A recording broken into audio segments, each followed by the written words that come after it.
Welcome back, ladies and gentlemen of YouTube. I'm your host, as always, Grant, for One Fair Review. And if you guys hear a little stinging sound in the background, like a little thing, okay, a little tiny thing, it's probably an air conditioner, all right? It's a baby air conditioner. I got it. It's amazing. Anyways, let's just get into the video. Fate, Stay Night, Heaven's Feel, the movie, Heaven's Feel, Part 3, Spring Song, maybe. Did it finally... is it finally a success? Is it finally the movie that we've all been waiting for decades? A decade at least? Let me tell you guys something. Is this the movie that I was looking forward to? I remember when I went to the panel. I remember I went to a panel of Fate Stay Night, and what the director, he kind of said, like, yeah, well, we're going to have a bunch of movies coming out pretty soon for Heaven's Feel, the Heaven's Feel arc. And finally, this was like 2014, by the way. This was a while ago, and finally we have 3 movies. It's unbelievable. It's unbelievable to think. But anyways, let's get into it. So the sad tragedy, the reality of the situation, was that Fate Heaven's Feel Part 3 was initially going to come out a lot earlier, a lot earlier. And I'm talking about the movie came out in 2020. For those of you who do not know. It was originally scheduled for March 28th of 2020. I was very excited, too. I was very excited. I was planning to have a big party for the celebration of this opening. But of course, what do you guys think happened in 2020? Just take a little guess. Just take the slightest guess, and you probably know what happened. It got postponed eventually due to concerns, I'll just put it that way. And it was pushed back to April. And then it was then pushed back to August. It was then pushed back to August, and finally it came out. Finally it came out. But here's the thing. Because of the stupid events of a horrible lockdown and a pandemic that took place, I think this movie underperformed because of that. Now, that's not to say the movie didn't do good. It did really good. The reception was great. You know, $20 million is a lot of money to make. Hey, so it did make money, but I think it could have made more, and I was hoping it would have made more. I mean, here's the thing. I'm gonna be blunt. Fate Stay Night, Heaven's Feel Part 3 was definitely my favorite film of 2020. Granted, not much movies came out that year, but it definitely was the best. This movie is fantastic. I'll just get that out of the way. It's fantastic. It's everything you expect, but yet it's not the most popular movie ever. And why is that? Now, there's a few reasons. Number one is that the movie may be a little bit hard to follow. Unlike Demon Slayer or Mugen Train, which is a very straightforward film, this one's a little bit more complex. There's a lot more in-depth things going on in the background. Sometimes I didn't even understand what was going on because of all the complex words being thrown around. I was like, I'm lost at this point.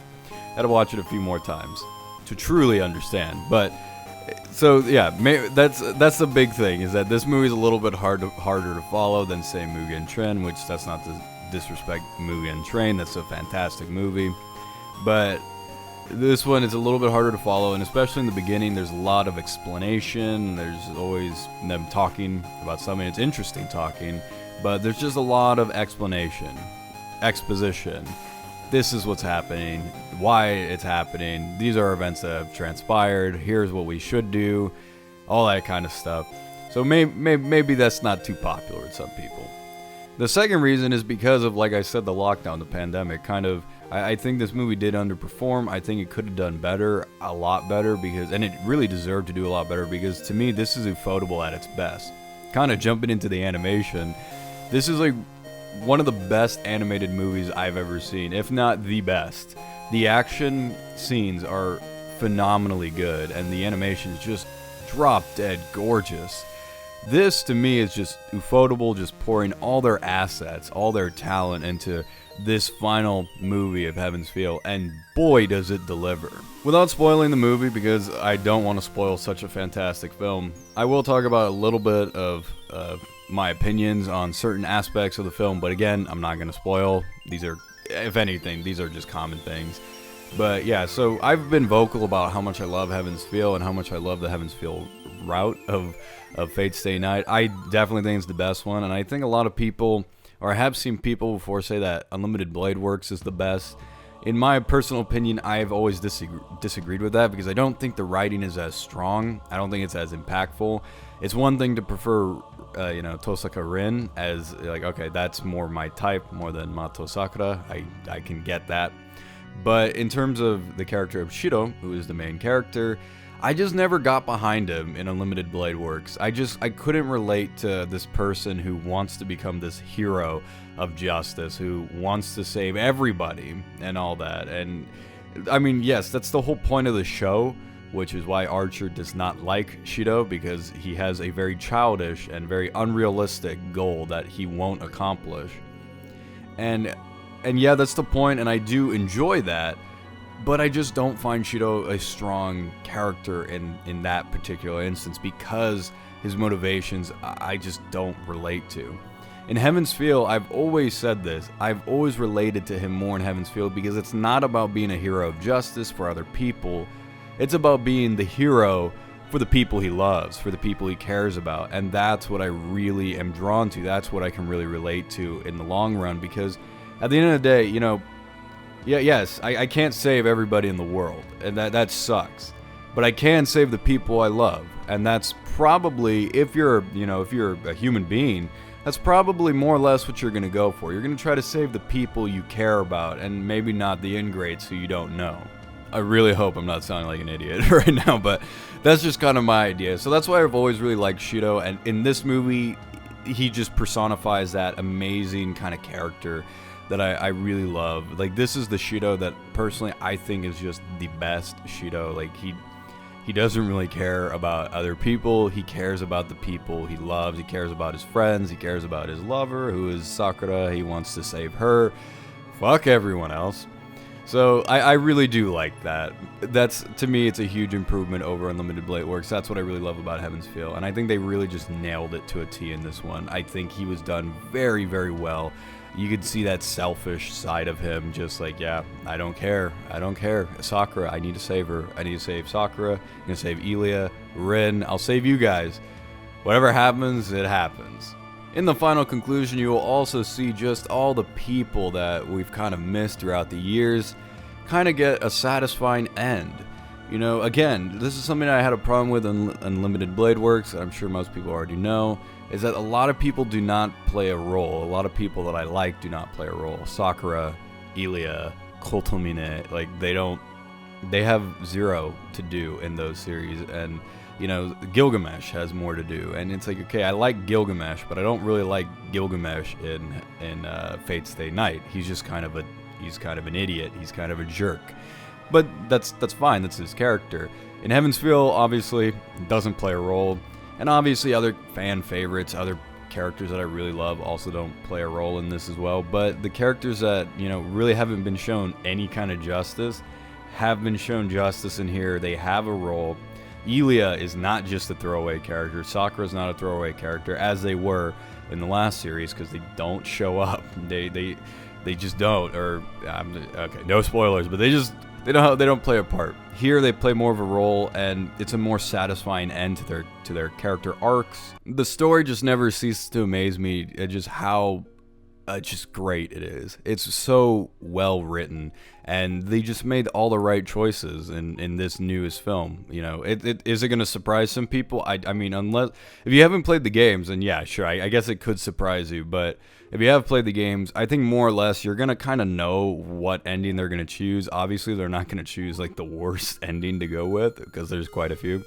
Obviously, they chose the best ending that they possibly could, which I'm happy about, and everything just really shined on screen. I will say in the beginning, it wasn't necessarily hard to get into, but in the beginning I was kind of like, okay.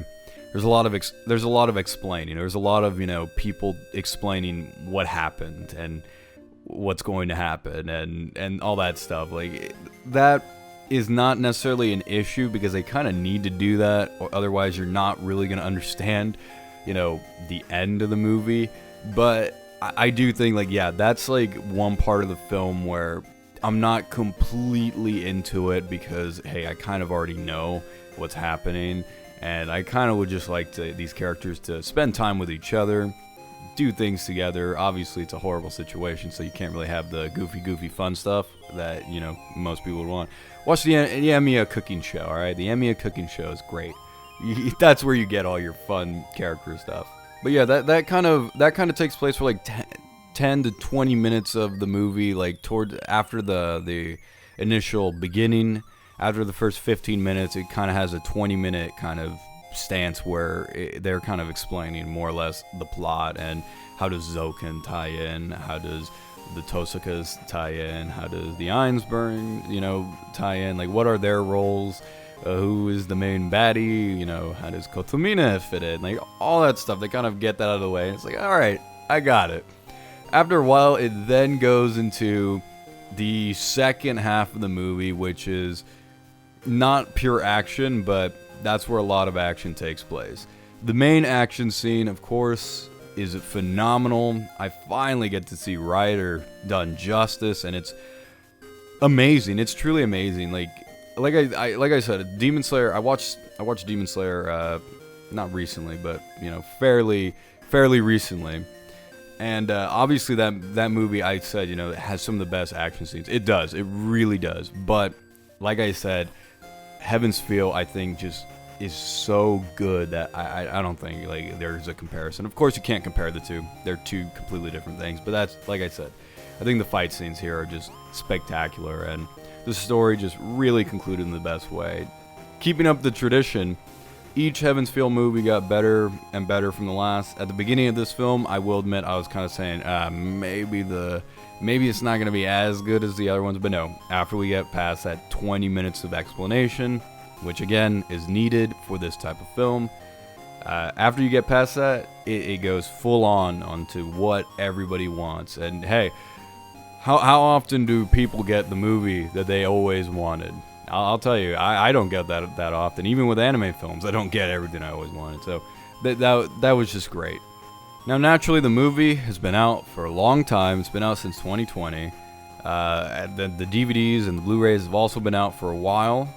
And I think, if I'm not mistaken, I'm pretty sure the English versions are probably going to be out pretty soon. I don't really know, but I know they're going to be out pretty soon. I know you can get it right now. But yeah, so for everybody who's been looking forward to Heaven's Feel, this is a shorter video than the last ones, yeah.